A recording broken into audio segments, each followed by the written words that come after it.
Hello, what is up, all my humans out there? I am Duuz-Diz-Din coming at you with another episode review of Star versus the Forces of Evil. This time it's season 4, the final season, episode 9, titled Princess Quasar Caterpillar and the Magic Bell, and The Ghost of Butterfly Castle. So we start off with the A part, Princess Quasar, Caterpillar, and the Magic Bell, where we actually see, in another dimension, that people are trying to summon Noob, the clown from all that while back. I don't know if that's the exact same name. Maybe it's almost a universal constant, but you see versions of, alternate versions of what look to be Marco, Jana, the whole crew from that time just hanging out trying to summon this dead clown, only for Ludo to appear in clown makeup. And he requests the wand, but this Princess Caterpillar Quasar, she has a magic bell, and she declares that Ludo will never have her magic bell. We even see that this universe has a version of Glossaric as well, with it's worth noting, 3 titties. So, Princess Caterpillar Quasar sends Ludo flying through the dimensions yet again, where he starts to kind of question the fact that, everything in his life has kind of led him back to trying to obtain a magical artifact from a princess. And as he hitches a ride on a comic all the way back to his home dimension, he kind of questions where his life is going and, what he's doing any of this for, only to be met with Dennis and his old allies and all that good stuff. And Dennis has a bit of a surprise for Ludo. Namely, he has reacquired Ludo's old haunt, the castle that he operated out of all those years, and not to mention their family's ancestral home as well. With Dennis saying that he gave up all their life savings, and, Ludo's not really on board with this, as he had wanted to move on and returning to, their old castle, the castle where he planned all his devious, monstrous plans, is him returning back to everything that he started, back to a place where he wanted to get away from. But Dennis kind of talks him into going in, and at least checking the place out and possibly creating a new home for, the two of them, as Dennis left their family behind. And as they end up just reminiscing upon all the places within Ludo's old castle, we see that Dennis even rebuilt Ludo's chair, his big planning, plotting chair. And, has Ludo sit down in it, though Ludo still is very not quite certain about doing all this, reliving all these old memories. And to add insult to injury, Dennis also hired a lot of Ludo's old henchmen to help rebuild the castle, who kind of reminisce about how Ludo will probably end up trying to take over Muni once again now that Eclipse is queen, and tell him the location of where she keeps her wand and all that good stuff. And Ludo eventually gives in to just actually trying to take over Muni once again. He just couldn't help it with so many temptations around it. It's a return to form. He spent so many years trying to get it. I'm not surprised that he's still kind of stuck on wanting it to a certain degree. Although Dennis is kind of disappointed, as he thought that Ludo might actually finally be able to move forward. Although, ultimately it's just like, Dennis, bro, you were tempting him far too much. You keep someone away from things to at least try to get them to move forward. At least I think so. I'm not a psychologist. And Ludo kind of calls him out. It's just like, no, you put me in this place with all my old henchmen, with all my old stuff. Of course I'm going to want the wand. It's rightfully mine. And ultimately, Dennis kind of feels that Ludo never truly wanted to change. He feels that that Ludo, always was gonna be this way from the start. That the real change needed to come from him in the end. Although ultimately they're interrupted by the real estate rat that sold Dennis the property. But as it turns out, Dennis, not wearing his glasses because they don't make him look cool, hadn't read any of the fine print, which basically just honestly turns over everything to the rat dude. And Dennis feels bad because he had ultimately just wanted to do something for his brother, help his brother move forward with his life. But ultimately, he feels that there aren't good people in the world, that it wasn't worth it. He feels that ultimately nothing works out after this bit of trickery and the fail to move on by his brother. He just loses a bit of confidence at the world at large. But Ludo feels that he needs to redeem himself. And after a very awesome speech by Ludo, like honestly, it really does show his character development through the speech and all the things he's been through and dealt with.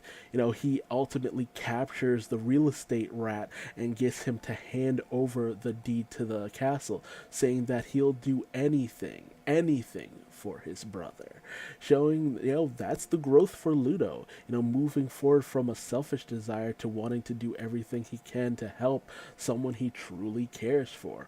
And he shows Dennis that they didn't just rebuild the castle, or aren't just in the process of rebuilding the castle, but Ludo has also brought on a lot of their other siblings who probably were also tired of living with their parents. And we kind of end things off for Ludo with him playing basketball with his brother. A very sweet, touching moment. And if this is the last we ever see of Ludo, I'd almost be fine with it because it's a very nice send off for him. But I don't think this will be quite where we leave Ludo. But I also love this little allusion to, Ludo versus the force of evil. Ludo won. Just showing that he's overcome his temptation to return to the forces of evil. And then we pick up with, the B plot, basically the ghost of Butterfly Castle, where we see Moon is doing her best to, do what she set out to do, relax, have some downtime. River is, planting crops and all that good stuff. The kingdom, the smaller settlement basically that they started back up, seems to be thriving. However, that doesn't stop squabbles from coming in, as people can't decide when they should, wash their clothes.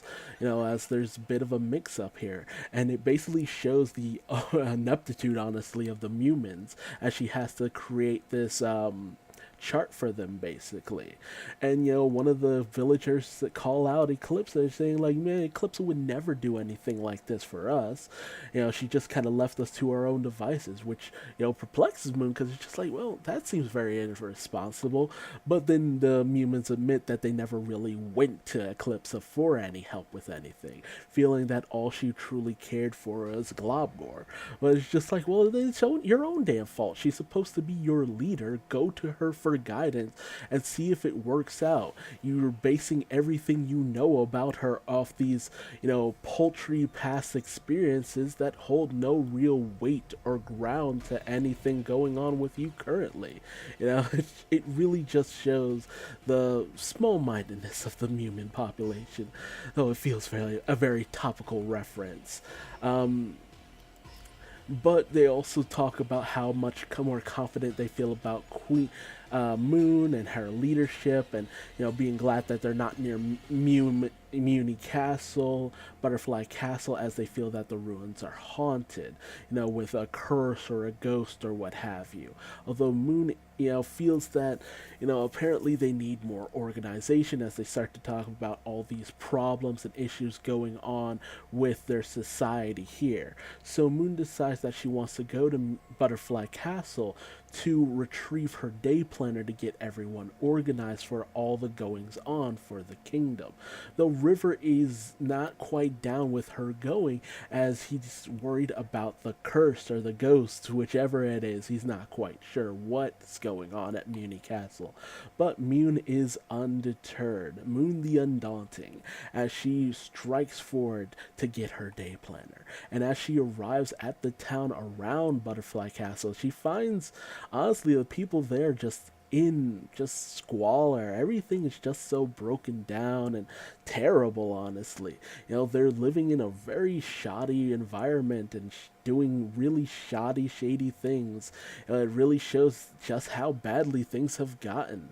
And as she sifts through the ruins of Butterfly Castle, through her old items and things, she does find her day planner, just being happy that something, is still the same.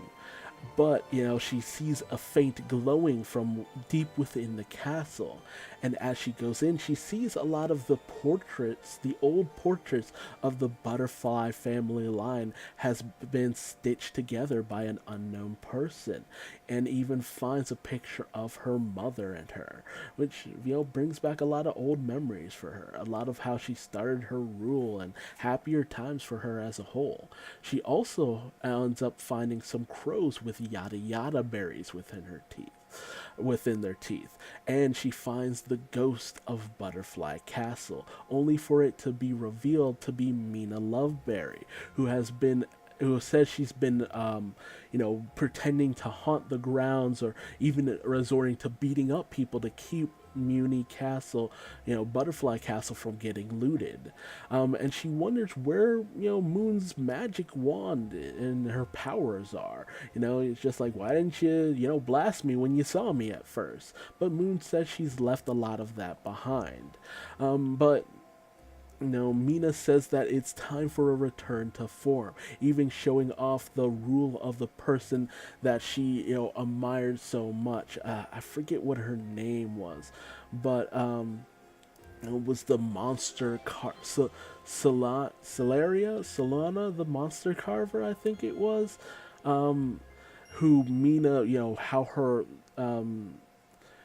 all of her guards and all the stuff, the people who, were imbued with this enchanted force, came into being, how they were able to grow into the powerful, bodies that Mina shows off. That's where a lot of that started.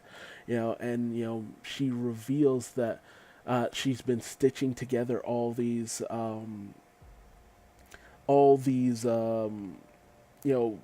various pictures and all that good stuff in order to kind of return things to the way they're supposed to be. He's been doing all this to kind of get everything back to how she feels that it needs to be, with the, no longer under the rule of Queen Eclipsa.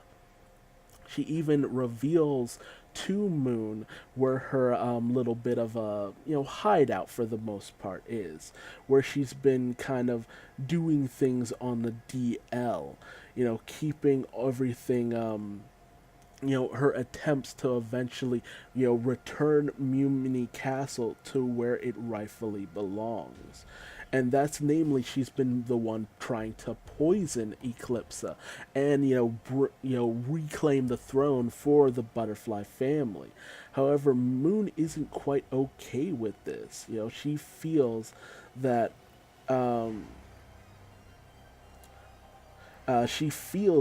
ultimately maybe it's time to just let the past go, just move on, and no longer be under the influence of any of this. Just kind of give it up. Not so much dwell on the past as a whole. However, Mina feels that Moon isn't quite as committed as she should be. Like, she's moved on too quickly from the throne and has given up.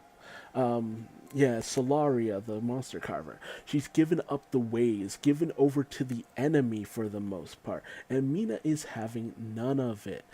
She feels that it's time for the rise of the Solarian forces, the people who worship Solaria and her monster-hating ways. She's too ingrained in her programming. But, she talks about how she's the last of the Solarian forces, and that, she needs to do what is best for Muni as a whole, and she pledges her loyalty to Moon. But Moon's just like, no, Don't do this. You need to move on. You've devoted enough of your life to a program that was made during desperate times. We no longer need you to devote everything that you are to a mission that will just cause more suffering. But Mina is too determined to stick to her guns, to just keep pushing on through until all the monsters are slain, until all of the humans rule over everything. So she transforms and goes racing off to continue her campaign against Meteora, much to Moon's dismay. However, as Moon returns and reveals everything she's learned to King River, she ultimately just hands over her day planner to the humans, not wanting anything to do with it, and she decides that she's not going to intervene in any of this. She's not going to do anything about Mina, or even go so far as to warn Eclipsa, as she feels that ultimately it is no longer her duty. Eclipsa is queen, and it is her responsibility to deal with whatever comes her way. Now, I can see where maybe a lot of people might feel that this is very irresponsible on the part of Moon, but honestly, should Moon get involved, then it no longer becomes Eclipse's kingdom. It returns to being hers. It doesn't do anything to fix Eclipse's relationship with the humans, as ultimately it's a queen's job to sway them over to her side, to show them why they should trust her, and they still feel no reason to do so. Ultimately, while Eclipsa hasn't done anything to make them think that they can't trust her, she also hasn't done anything to actually make them feel like they should trust her. It just hasn't worked out for the most part, and it's very questionable if it ever will work out. We don't know who the true villain here is, who are the forces of evil in this season, and what will be done. Will Mina ultimately destroy Eclipsa and the monsters? Will the monsters ultimately free Globgor, specifically Eclipsa? Will she free Globgor? And will he create a reign of terror once again? It's very much up in the air. But hey, tell me your thoughts in the comment section below. Where do you think this will all end up going? How do you feel things will be resolved in the end? Will Moon rise to the occasion and help out Eclipsa, or will she continue to feel that a hands-off approach is the best way to go, as she feels that she deserves her downtime, as she's been through enough. She's not even a rightful butterfly, so maybe it's best that it's handed back off to the true royal family. It raises a lot of questions. But again, tell me your thoughts in the comment section below. And if you like this video, feel free to leave me a like.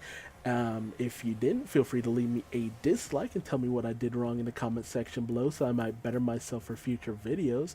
And hey, how about subscribing and hitting the bell so you never miss another Star vs. the Forces of Evil episode review.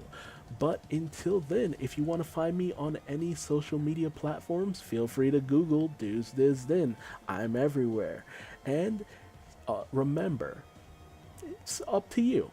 It's not your responsibility to keep tuning in. Take care.